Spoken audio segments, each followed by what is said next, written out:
আপনাকে যখন আমি দাগ আপনার মারতে যাবো কি করবেন? গত ৪ আগস্ট সন্ধ্যায় সাংবাদিকদের সামনে এভাবেই হুঙ্কার দিয়েছিলেন সাবেক পার্বত্য প্রতিমন্ত্রী ও খাগড়াছড়ি জেলা আওয়ামী লীগের সভাপতি কুজেন্দ্র লাল ত্রিপুরা। তার কথাই যেন শেষ কথা। তবে শেখ হাসিনা পালিয়ে যাওয়ার পর সদ্য সাবেক এই প্রতিমন্ত্রীও চলে গেছেন আত্মগোপনে, ফেলে গেছেন বাড়ি গাড়ি রিসোর্ট সহ হাজার কোটি টাকার সম্পদ। এতদিন যার বিরুদ্ধে কেউ কথা বলার সাহস পেত না, এখন তার বিরুদ্ধেই মুখ খুলতে শুরু করেছে অনেকে। অনিয়ম, দুর্নীতি, জবরদখল, প্রতিপক্ষকে নির্যাতন সহ তার বিরুদ্ধে উঠে এসেছে নারী কেলেঙ্কারি, মদ ও জুয়ার আসর বসানোর অভিযোগ। তাকে আইনের আওতায় এনে বিচার দাবি ভুক্তভোগীদের। তাদের জন্য আমরা খাগড়াছড়ি বাজারে কিন্তু শান্তি পাই নাই।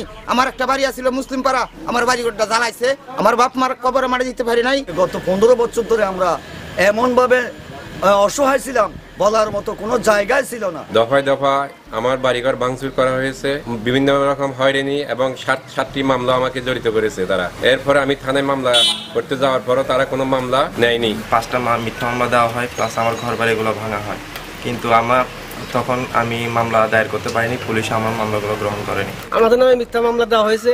আমরা সাধারণ খেটে খাওয়া মানুষ, দিন মজুরি করে খাই, তা আমাদেরকে তারা রেহাই করেনি। বেপরোয়া কুজেন্দ্র লাল একসময় ছিলেন পার্বত্য উন্নয়ন বোর্ডের একটি প্রকল্পের কর্মচারী। পরবর্তীতে যোগ দেন আওয়ামী লীগে। ২০১০ সালে ফ্যাক্স বার্তায় খাগড়াছড়ি জেলা পরিষদের অন্তর্বর্তীকালীন চেয়ারম্যান বনে যান। পরে ৩ দফায় সংসদ সদস্য নির্বাচিত হন। সর্বশেষ আওয়ামী লীগ সরকার তাকে প্রতিমন্ত্রীর আসনে বসায়।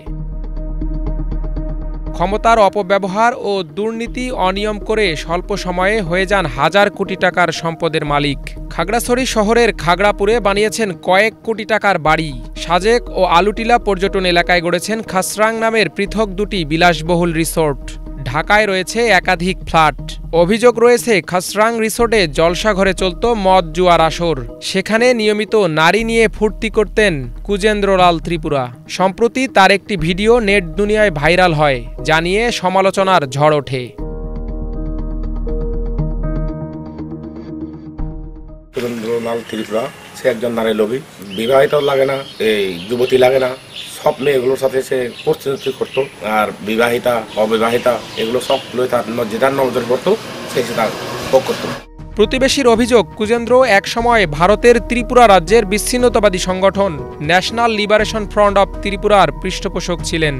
যতগুলা মানুষ অপহরণ করে চাঁদাবাজি করে নিয়ে আসতো রুপি, তার বাসায় রাখা হতো। ওখান থেকে সে চিটাগাং মানি লন্ডারিং করে বাংলাদেশি টাকা রূপান্তর করে নিয়ে আসতো। সে ওখান থেকে বড় একটা অংশ সে পার্সেস পেত। এবং তার আরও মূল কাজ হলো এই খাগড়াছড়িতে যতগুলো এনএফটি ক্যাম্প ছিল, ওখানে সে খাদ্য শস্য থেকে সব কিছু সে সাপ্লাই দিত। ছাত্র জনতার অভ্যুত্থানে হাসিনা সরকারের পতনের পর যেন তছনছ হয়ে গেছে কুজেন্দ্র ত্রিপুরার রাজত্ব। তার ঘরবাড়ি আজ বিরান ভূমি। যারা তাকে ফুলের মালা পরাতো, পাপড়ি ছিটাতো, তারাও গা ঢাকা দিয়েছেন।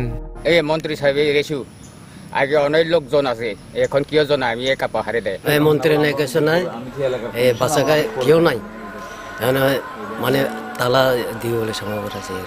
তার দুর্নীতি নিয়ে দুদক তদন্ত করে ব্যবস্থা নেয়ার জন্য কয়েকবার উদ্যোগ নেয়। তবে প্রভাব খাটিয়ে উল্টো তদন্ত কর্মকর্তাকে বদলি করেন তিনি। দুর্নীতিবাজেরা এত প্রভাবশালী যে তারা বিভিন্নভাবে প্রশাসনকে প্রভাবিত করেছে। যারা কর্মকর্তা তদন্তকারী হিসেবে ছিলেন, তাদের তদন্ত কাজে বিঘ্ন ঘটিয়েছে। অনেক সময় দেখা গেছে যে আমাদের দুর্নীতি দমন কমিশনের অনেক কর্মকর্তা অ্যাসিস্ট্যান্ট রিলিজ হয়ে চলে গেছে। ছাত্র জনতার আন্দোলন ঠেকাতে তার নেতৃত্বে খাগড়াছড়ি শহরে ব্যাপক তাণ্ডব চলে। ভাঙচুরের পর আগুন দেয়া হয় খাগড়াছড়ি জেলা বিএনপির সভাপতি ও সাবেক সংসদ সদস্য ওয়াদুদ ভূঁইয়ার বাসভবনে। হামলা, ভাঙচুর ও লুটপাট চালানো হয় শহরের শত শত ব্যবসা প্রতিষ্ঠানে। হামলার শিকার হন বাংলা ভিশনের সাংবাদিক এইচ.এম. প্রফুল্ল।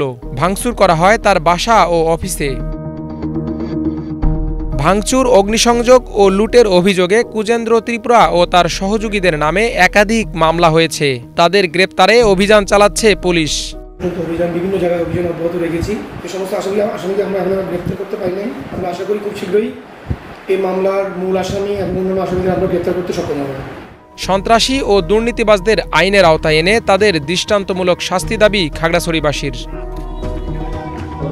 Bangla vision news desk.